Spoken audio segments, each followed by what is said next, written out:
Today I'm in Gambo, Newfoundland, about 3 hours away from St. John's, where on April 20th, 1980, Terry Fox, during his Marathon of Hope, stood right here. The day was long, cold, and painful. And when he got to Gambo, the people of the town were here waiting for him. Everyone brought $5, $10, $20, and at the end of the 15 minutes, he had raised over $700.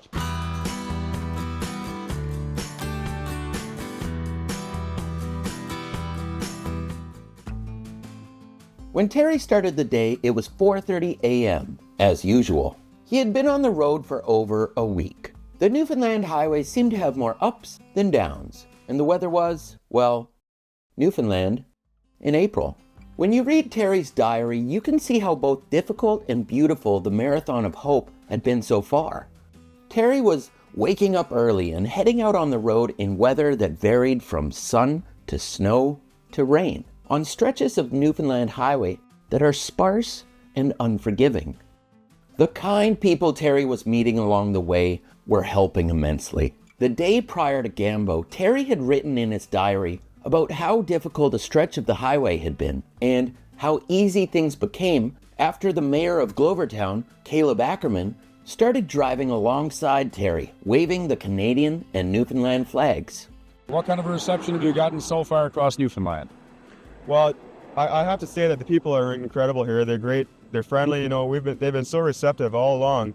You see, the almost impossible nature of this run was only made possible by the encouragement Terry was receiving from Canadians. And that is why Gambo played such an important role in the Marathon of Hope. It was the first day of the run that Terry was able to raise what he considered at the time to be a lot of money. The small town of Gambo came together, starting a groundswell that would increase exponentially over the next few months. Gambo came together as a community and gave Terry a much-needed boost of confidence. In Terry's journal on April 20th, he wrote, "My stump sore took a little while to get used to. I had to get over the pain threshold. I was quite tired those first 10 miles. After another rest, I ran another 4 miles, which included a very steep hill. Then we drove the 10 miles back to Gambo, to the fire hall, where practically the entire town was waiting. In 15 minutes, we raised over $700. It was a fantastic feeling, a day I will never forget, and I hope it is a start of things to come."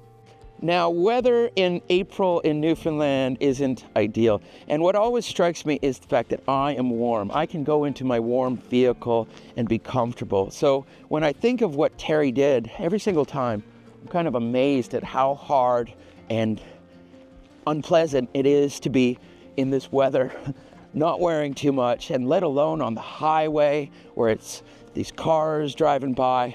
So yet again, I'm reminded of how amazing what he did was. And I guess that's why he's inspired pretty much everyone. When you look at Terry's handwritten notes at the time, it really puts it into perspective of how far he was going and how secluded the region was. As I drove along Terry's path away from St. John's towards Gambo, I was struck by how few communities were around and how difficult the rolling landscape must have been to run and how unforgiving the weather had been. What's your format? You run how many miles, take a break, or how do you work that? What I do is I like to take 12 miles and then take a break, then do another 10 more and take a break, and then by then I'm really dead tired, and then I like to do at least 3 more. I don't go under 25 miles anymore in a day, and if I can do any more than that, I do more than that. Any special diet at all? No.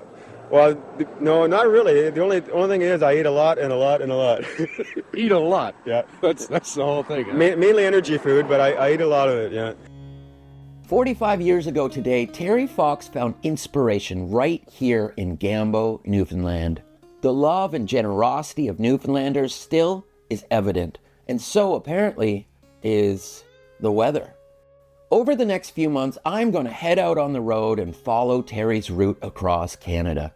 The more I learn about the Marathon of Hope, the more I realize how important Terry Fox is to Canada, to myself, and to the world.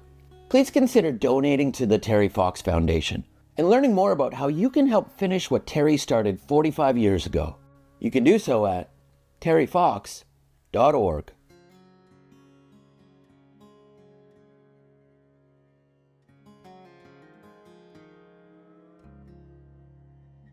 What's the hardest part of that, though? Is it the friction? I think you've had some problems since you began this run already, have you not? Well, yeah, in the beginning I had a lot of problems with my good leg. Shin splints, toenails came out, bone bruises, but I've gotten over that. I have no problems with my good leg, but I always have problems with my artificial leg because whenever I sweat or whenever it rains, I get friction developing between the artificial leg and my skin, and that tears the tissue away. And it's something that comes and goes, and I have to live with it. But it doesn't get unbearable, and it has never gotten out of hand. So How many artificial legs are you carrying with you?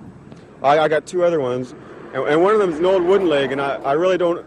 I hope I don't have to use it. An antique? Yeah, I know, an antique. Yeah.